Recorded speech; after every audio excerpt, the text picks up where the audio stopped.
Mike McCool here. I'm in the Royal Examiner studio, and with me today is Bill Wiley. Bill is running for the House of Delegates in District 29, which takes over the northern part of our county here in Warren County, takes up 340, takes the corridor area and Rockland and those kind of areas around that area. So we wanted to get him in because he's on the ballot November 3rd. That's great. And so we want to talk about a few items. In the past, we've had our Congressman Ben Klein in the studio, and we've tried to get everyone come in, all the local elections. That's kind of the buzz here. Yeah. And guys like you kind of get left out of the mix, but it's important. We have 3 delegates. So I wanted to talk about a few things. And why don't you tell us a little bit about yourself before we get started? Sure. So I was born and raised down in Roanoke, city I lived when I was a kid, and then I moved out to the country in Roanoke County. Lived on a farm, a working farm, horses and cattle, and then went away to school later on my teens, in college and graduate school in Northern Virginia at George Mason University. Never been a really big city guy, so my wife and I, ironically, we kind of chose Winchester as a compromise. She's a city girl, and she's from Maryland, and I said, I'm not a Maryland guy, so that's how we stayed in Virginia and ended up in Winchester. Didn't know a soul, got into real estate and construction, and she became mom, of course, after we had our children, and here we are 20 years later, and we really enjoy being in the Valley, and it's just a great place to raise a family. It's a great place to be in business. It's just a wonderful place to be. So we're very happy and, of course, grateful now, running for the district. With Chris Collins stepping out to be a judge, they thought it was right for me to step up. So serving on council for 6 years now, I felt, let's give this a shot. So I'm really looking forward to it. That's good. Now, you're serving, when you say council, you're serving on the Winchester City Correct. Council. Correct. Yeah, so I've been on council for 6 years, and before that I was on planning commission for 5. I think I was chairman for 3, and BZA before that, and other board member positions throughout the area. And so I try to stay involved. I try to give back. I think it's important. I think everybody should do that in some form or fashion to try to better your community and the people that live around you. So I really enjoy it. What do you see are some of the big issues in our district? So, right now, part of my belief, reason why I'm running, I guess, is I'd like to, do something better for the next generation. My kids, the kids, the generation after me, and the biggest things that are talking points right now, if you will, are, law and order, and the economy.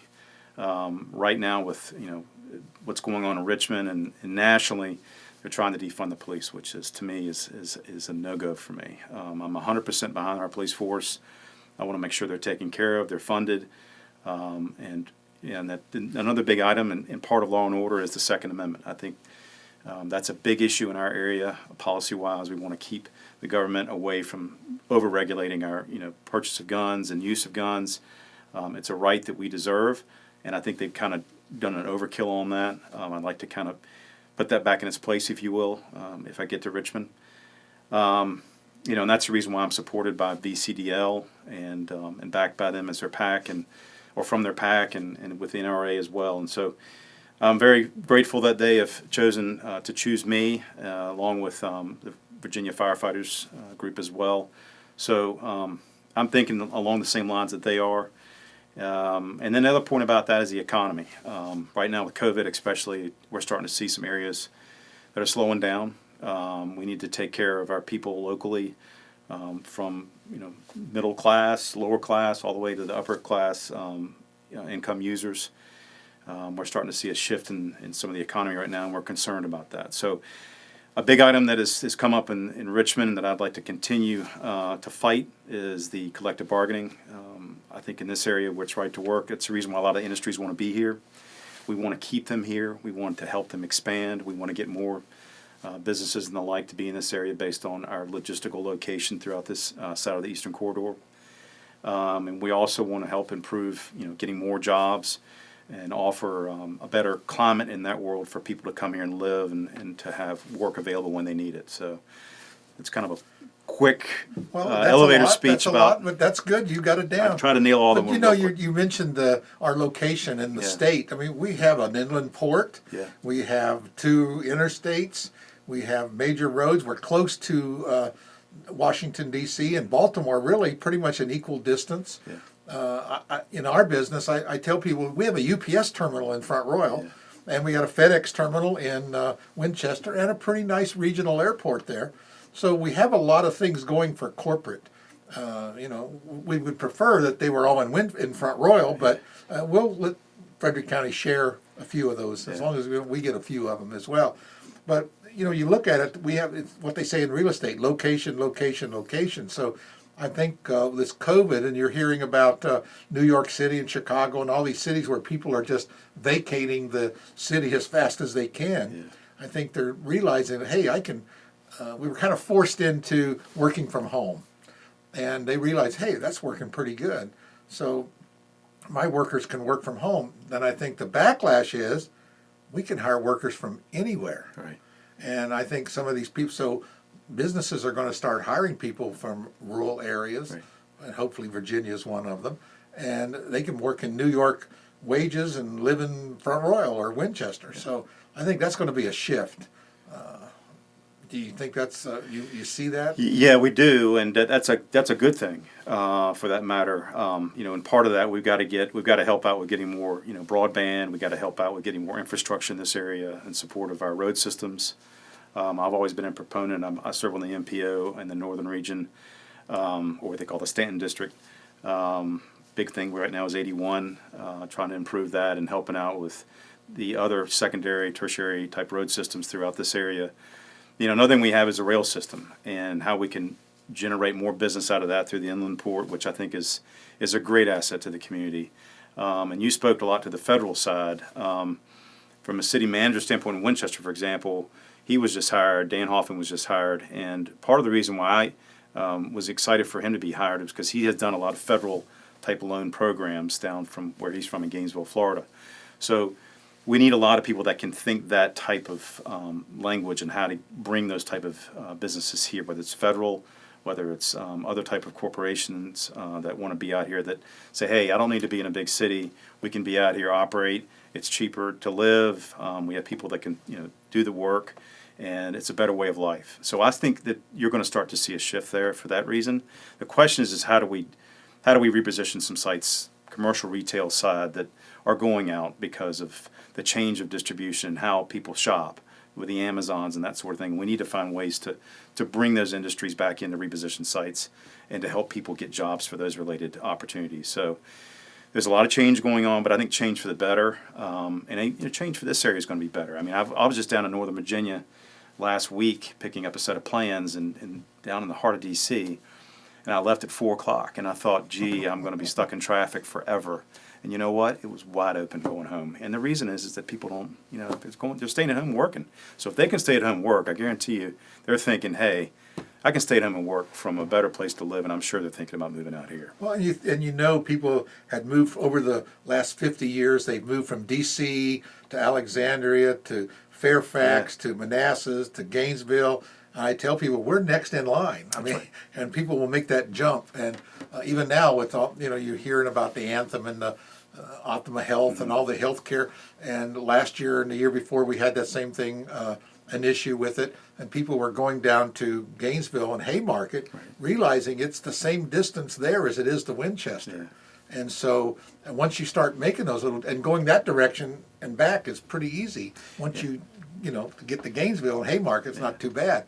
So people are doing that, and they're thinking about that. But there's a lot involved with the amenities that people are looking for. They want more than just a Walmart. Correct. They like that recreation. We have 2 rivers, and we got trails. We got the Appalachian Trail. We got the park, and the valley is just a great place. I think to start a business. Keep your business, relocate your business here, and Winchester area. That's how they advertise it. But Front Royal's in the Winchester area when it comes to retirement, and we've been voted one of the top places to retire. You have, and so those amenities you're speaking towards. It's funny you say that. So when we had the COVID situation, everybody's locked at home. I was trying to figure out what to do with my kids, and so we decided to go trail hiking, or we decided to go on the river and hang out on the river, go fishing or swim. And so we came down here. We were kind of checking out different places, and it's funny because I went over the mountain, right, to go to Northern Virginia just to go for work, and I would see those parks completely packed from people coming from Northern Virginia.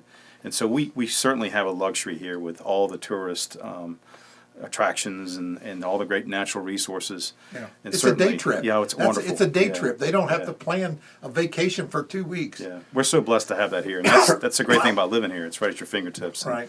I don't think a lot of people know that all the great things that we have and offer right in your backyard. So Yeah. this is great. Well, just open your eyes and, Yeah. and take advantage. We see it so often that we don't take advantage of it. We don't. I was here for years before I ever went up on the Skyline Drive. Really? What a great Of course, place. where I lived up on the other mountain, I said, Right. I see it every day going home, Yeah, you know. yeah. But and when you go there, you say, wow, I see why people come. Yeah, it's very It's true. just great. And It's you're getting great. ready to get in fall season colors. So it's Oh, gonna be yeah, really and we'll pretty. have all the, I call them the leaf lookers. Yeah. Will be here, but big- we need to big figure out a way. attraction. Well, we need to figure out a way to get tourism into our area. I completely Because we're a agree. big tourism area, and then I think it needs a little help from different places. You know, we're supporting that, you know, Virginia for Lovers program, and Yeah. you know, Virginia does work a lot of tourism. I mean, Yeah, and I find in Richmond, at least from when you see all the reporting, what's going on with where monies are going. And we talked about this before we started the film here, but I think a lot of times I look at this area and I feel like we're forgotten for whatever reason. And so I want to make sure when I go to Richmond that we have a seat at the table, that people know who we are. hey, and look that- at me, look at me. Yeah, and that we get a shot at whatever opportunity there is. You know, if you don't blow your own horn, no one will. That's exactly right. And that's what we need. We need a little more. We need a champion. It's one of my phrases. You know, I want a champion Front Royal, and that's what we're looking for. A delegate. We Yeah. want a delegate that's going to champion our district and our county and the whole. You know, and do that. What's good for us, and obviously it's good for us. It's good for someone else, and it's a win-win. I think when we can all go together and do some things. Like I'm looking that. forward to the challenge. Absolutely. Well, you know, we talked about jobs.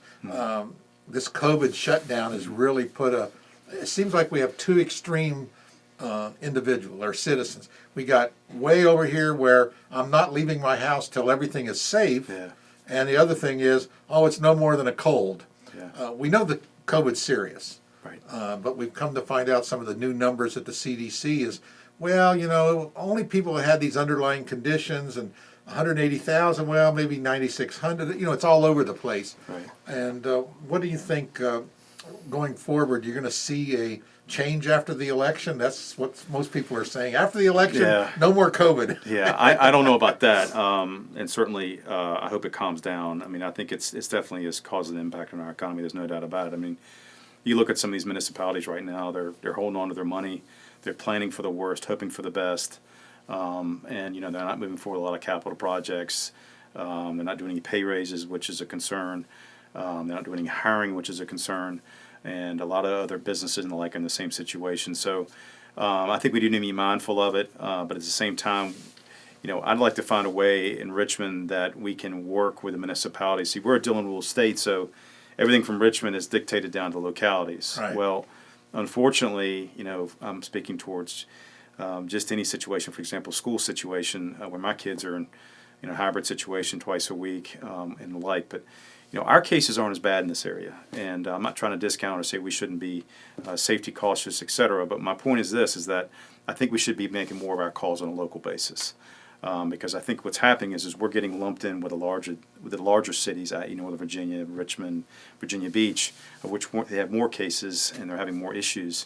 But I think over here, it's a different ballgame, and I think we should be able to kind of police our own from a local and then give it back to the state and say, hey, this is what we're going to do basically on our plan of action and move from there. If that doesn't work, we'll go to Plan B. We'll go to plan B. That's exactly right. But I think we should be able to dictate from our own location. Well, that sounds like something that I think a lot of people would agree with. Yeah. Consider you brought up Second Amendment. That's an important thing Sure. around here. We have these sanctuary cities, towns. Front Royal is one, and then the county doing a resolution that's saying, we will be a Second Amendment city. How do you see that movement as throughout the state? Well, there is a lot. They marched on Richmond. There's a lot of movement. And I think the important thing is to continue sending that message. Is it a real? Do you feel that the governor and the right now, and that's a real threat to Second Amendment? Yeah, believe me, because I speak to constituents, and I've been at meetings. I've been at these 2A rallies, and I've been out to these rural get-togethers, et cetera. And that's probably the number one topic out of all the things that we've encountered on the campaign trail. That's probably the number one topic, and it's quite simple. They want Richmond to leave the regs alone, and to go on and mess with something else, but leave them alone. And try to put it back to the way it was. And so, my thought is, and certainly, I don't think Richmond's doing enough, and we got to figure out a way. But this is all driven because mental health issues, and with guns, it's just a tool. You can use any other weapon or tool, whatever it may be. God forbid, if you want to inflict violence. Well, they hijacked the planes on 9/11 with a box cutter. Yeah. So I just think that the path that they're going down is reactive, and it's not really thinking proactively in terms of where this problem is starting. And the problem is starting with the human being and the actions of those individuals that 9 times out of 10 are causing the problem, when in reality they should be the ones that should be getting help. And I don't think we're trying to solve that issue directly. Well, that's the same issue we have with our opioid problem that we have in the valley and in your district. Yeah. And we've been talking about that on the local level as well. Mm-hmm. And same thing, we've been trying to use our police force to fight an opioid problem, and that hasn't worked. Yeah, you're not going to, as I think a lot of the police chiefs and the officers have stated, and the sheriffs have stated, you're not going to rush your way out of it. And it's very true. And they have these drug courts. They've been working fairly well in Winchester. They take time. The process is not easy. For those people going through that recovery, it's not easy.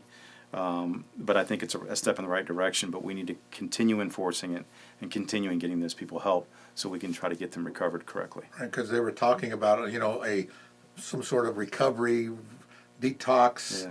Help center, that there really isn't anything in our area. Yeah. There's one or two, maybe one in the Winchester area that's a private organization, but very limited in I guess you would say beds, and so that can only really help a few people. So they've been talking about what can we do and work with the state to say, hey, maybe we need something bigger and better in the district over here, going in the Shenandoah Valley. I mean, that's something we need to look into. I mean, I know a lot of the private ones have opened up, but certainly from a public standpoint, that's some items we need to look at and see if we can get help from Richmond in terms of the localities. Because it's affecting our economy, affects everything. Sure it does. It's a serious problem. Yeah. We've had more overdose deaths than we've had COVID deaths in Warren County, and that's really a shame. So I'm thinking, well, maybe we need to shut the economy down till we fix that problem. I don't know about shutting the economy down. But as far as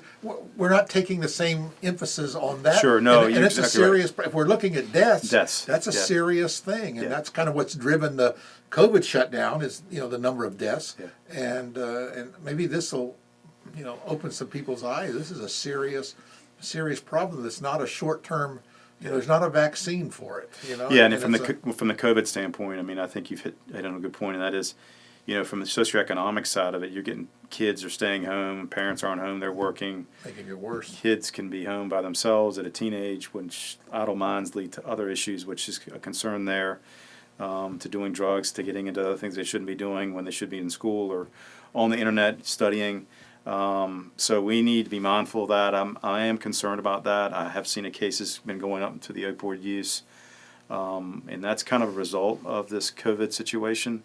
And so certainly that's something we definitely need to keep an eye on. Absolutely. Well, one thing I want to say, I tell people in Warren County, we have 3 delegates, so is that almost like no delegates? We don't know who our delegate. Yeah. So put you on the spot. So Sure. What are you going to do when you're elected as far as to make yourself available to Warren County?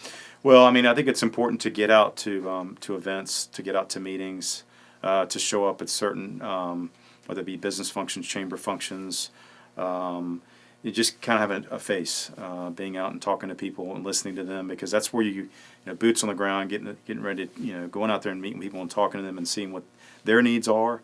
It's hard, of course, to do it over the phone. It's hard, of course, socially on these phones or social media, whatever it may be. You might get pieces, but the best way is to be physically available. And I know it's challenging with COVID, But I think if you're smart, you still can be effective on how to get your face out in front and get people to talk to you. Yeah. We appreciate you coming in here to Yeah. the Royal Examiner. That's part of what we're trying to do. People live on their phone, and this is not a soundbite type of place. We give you the whole Megillah. That's so fine, start yeah. to end, and anytime you have a message that you want to get out, you're always welcome to come see us. And we hope that we see those transparency and open communications as time goes on. If you're elected, we hope that you'll keep our constituents abreast of what's happening. Instead of just fighting, tell us what we're doing and what we need to do to help. And you exactly right. It's a communication piece, and I'm very. I feel guilty if I don't get, if I get a phone call, I don't return it within a reasonable time, or an email, or whatever it may be in terms of communication to me.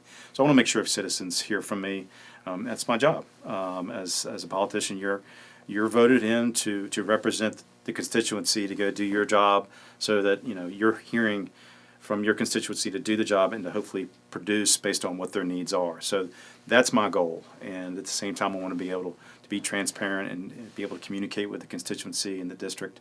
And I hope that people come out and vote. We're in voting season now. It's early Absentee voting. A lot and early of people voting. are We need early, people to vote. Yeah, people are They've taken this early voting serious. They have. And they've been really out there. And absentee ballots, and just in the town of Front Royal, we've had about 450 absentee ballots in the town and about 2,500 countywide. Yeah, we're projecting about 44-ish% in terms of that. So right now it's going on, and so we encourage family, friends. Please encourage your people and your family, of course, to come out and vote. This is a crucial time in our lives. Of course, with the president election, and we have other folks like myself and Ben Klein and others running for re-election and election. So we got to get out, and that's a very important thing. So we encourage people, please get out and vote and exercise your right. So before we wrap it up, and you mentioned the voting and on the ballot. There's an amendment there's a referendum on the ballot. Yeah.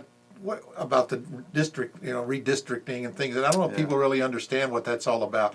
Do you have some insight on that? Yeah, so what it does is it puts the power back in with the communities, the local communities, to make the decision based on the redistricting. So and redistricting that's like where our representative represents whom. Is that correct? Based on where our reach is, if you will, the areas that we not only live in, but we also represent for our constituents. So.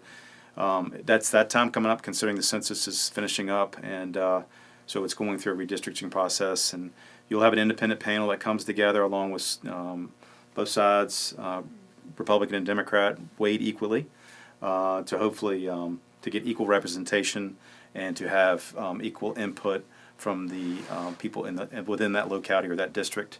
And then the idea is to give it back to the state to make a decision. So what the idea with a referendum is that it puts the power, if it's for yes, which we hope for everybody to do, it puts the power within the locality, which we definitely want to see. Yeah, it needs to drive things back more to the local That's level. exactly right. And that's a great message we need to send back to Richmond, saying, hey, we gave our vote here for the redistricting. This is what we suggest, and we're going to give it back to Richmond to make that decision. Because kind of the way it is now, every 10 years, whoever's in power gets to draw the line sometimes. And sometimes they just eliminate somebody they don't like. Well, let's just draw the line around him. And I know congressmen they don't have a district anymore. Yeah. And that's where it goes back to the original say. What I was saying is let's get it out of Richmond's hands and put it in the locality. I think that's a great way to exercise our right to speak what we want from our area. So good point. Yeah. Well, Bill, I really appreciate you coming in, talking to us here at the Royal Examiner, and hopefully it wasn't too painful. No, this is great. This is great, and again, you're all welcome back anytime, and maybe after the election, if you win, and even if you don't win, please come and see us. But I think it'll be a positive. We reach out to your opponent and invited her to come along, and so if she comes in, we'll make the same offer to her. We try to be fair and balanced, and I think that's what it's about. And people can judge for themselves. It's not a sound bite. They can hear you and see where your beliefs are and where you feel what you're passionate about. Sure. It sounds like you're going to be a champion for our district, and we appreciate that. Well, thank you again for letting me be here. Nice facility, and glad I'm down in Front Royal area. It's a great place to be, and I let people know when I called, I got an immediate call back right away. So you're in, and you're your partner here, your campaign manager, Cody, he jumped right on it. He does a good He's job. followed up 3 or 4 times, in the last couple of days. Good. To let me know we're on our way, we're coming. Yes, that schedule will work, and it's great to have people like that. Do what you say. That's And exactly right. Lead by example. That's exactly right. Inspect what you expect. Yes, sir. But thank you for letting me be here. I really appreciate it. Yes, So sir. thanks Thank you. again. All right, thank you.